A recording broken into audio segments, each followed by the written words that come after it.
Jadi sidang di luar gedung itu ada 3, ada yang bersifat tetap, insidentil, atau sewaktu-waktu.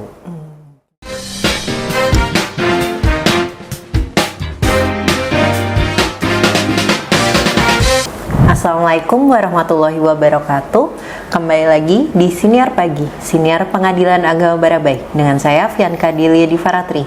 Pada episode kali ini kita akan membahas tema yang mungkin sangat menarik, namun orang-orang masih awam dengan topik ini. Kita akan membahas sidang di luar gedung. Nah, untuk narasumber pada episode kali ini, beliau itu sudah sangat menguasai tentang sidang di luar gedung ini. Beliau adalah Panitra Pengadilan Agama Barabai. Mari kita sambut Bapak Haji Ansari Saleh, Sarjana Hukum Islam. Assalamualaikum warahmatullahi wabarakatuh. Waalaikumsalam warahmatullahi wabarakatuh. Gimana Bapak kabarnya? Alhamdulillah baik. Baik ya. Nah, ini mungkin bisa disapa nih Sobat Peradilan. Mungkin bisa perkenalan juga Bapak Ansari. Selamat sore sahabat peradilan.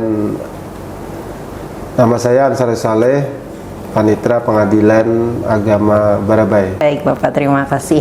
Nah, ini kan kita akan membahas ya Bapak terkait sidang di luar gedung.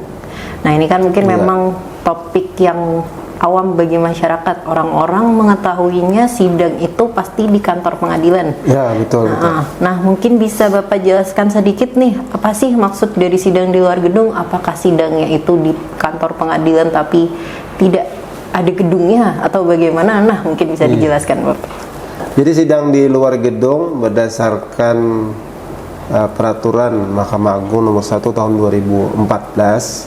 Di sana telah dikatakan bahwa pengadilan agama tidak hanya bersidang di ruang sidang di pengadilan agama, tetapi juga bisa bersidang di luar, misalnya dengan meminjam tempat di kecamatan atau di desa, sehingga memudahkan akses bagi masyarakat untuk mendapat keadilan.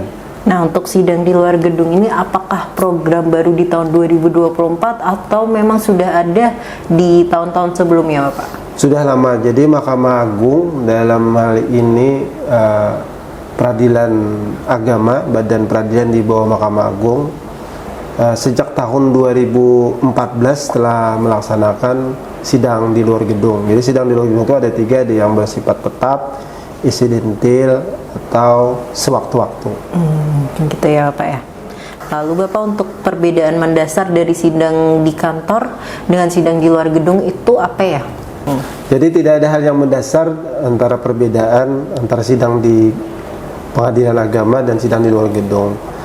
Yang pasti adalah sidang di luar adalah pengadilan agama yang datang ke masyarakat, di mana pengadilan agama bersidang di kecamatan, di desa, atau di masjid untuk memberikan layanan hukum kepada masyarakat.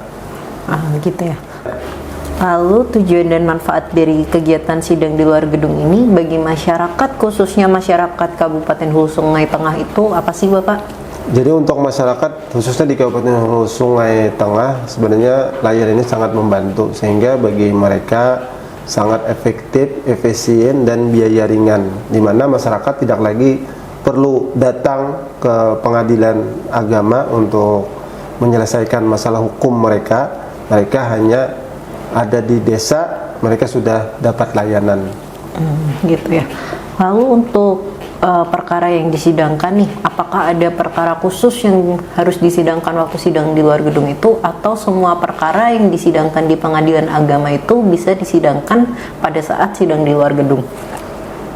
Jadi untuk perkara, sebenarnya semua perkara dapat disidangkan di luar gedung, tetapi dalam hal ini untuk kemudahan, sehingga perkara yang biasanya disidangkan adalah perkara-perkara yang bersifat volunter dengan pembuktian yang mudah dan sederhana. Karena apabila perkaranya berat, memerlukan berkali-kali sidang, nah itu kan juga tidak memberikan efisiensi kepada masyarakat. Jadi misalnya kayak isbat nikah. Isbat nikah itu kan biasanya hanya 1 kali sidang sudah selesai. Jadi layanan yang sering diberikan untuk di luar gedung itu adalah perkara-perkara yang bersifat volunter. Lalu untuk sidang di luar gedung ini biasanya di mana sih memilih tempatnya itu berdasarkan apa? Jadi pengadilan agama setiap bulan itu ada namanya PTSP keliling.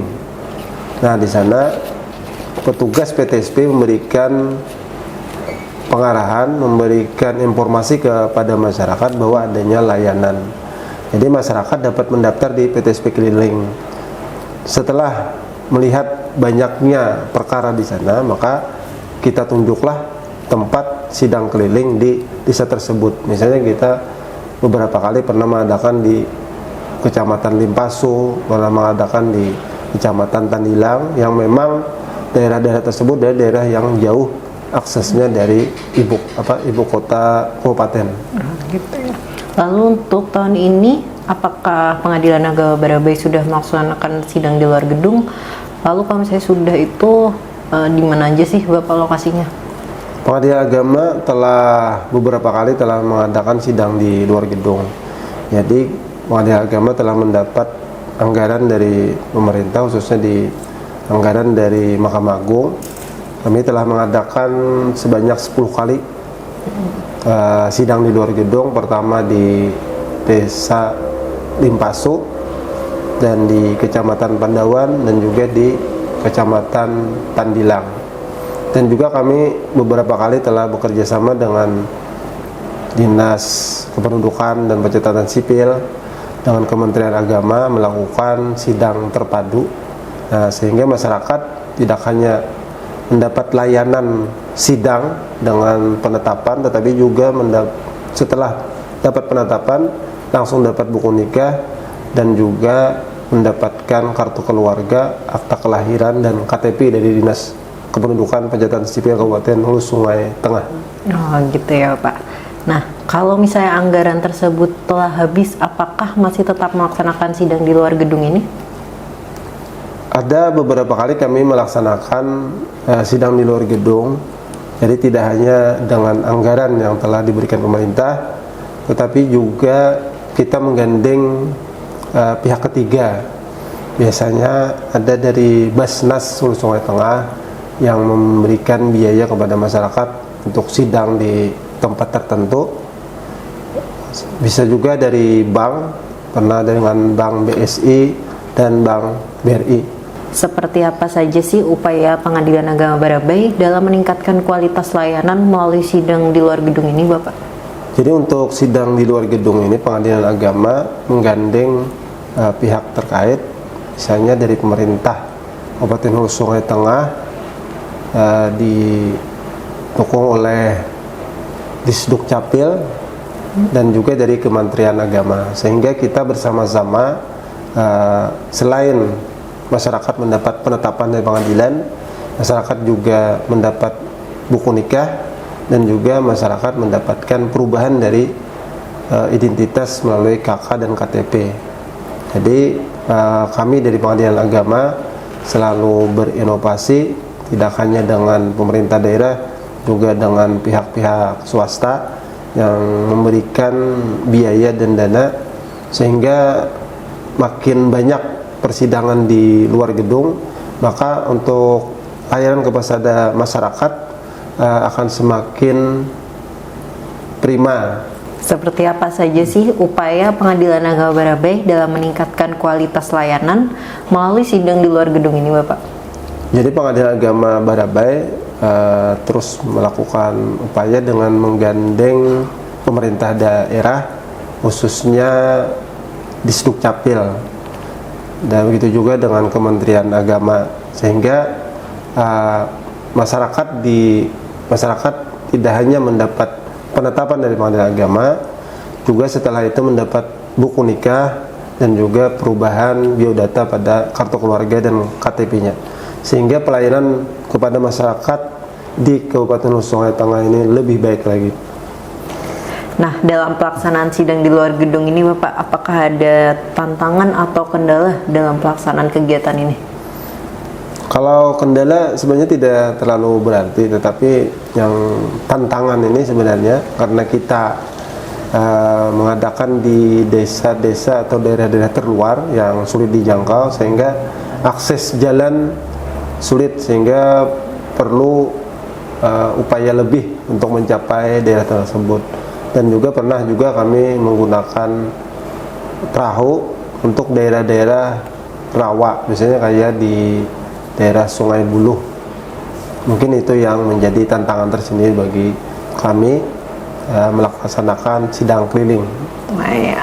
Nah, ini pertanyaan terakhir Bapak. Iya. Apa sih harapan Bapak bagi masyarakat ataupun stakeholder terkait seperti lembaga-lembaga terkait nih, terkait dalam layanan sidang di luar gedung ini?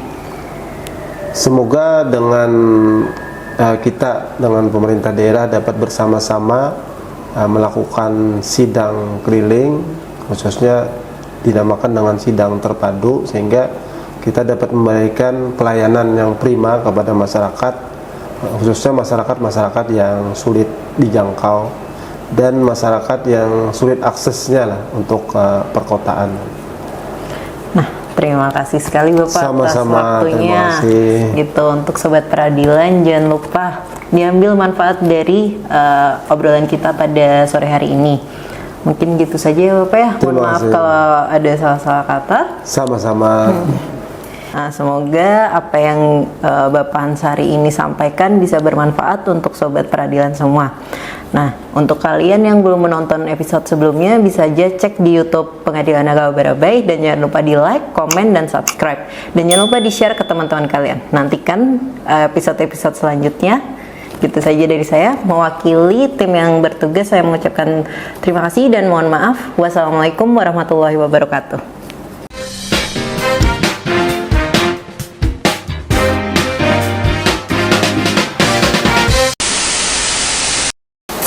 Kamera roll on.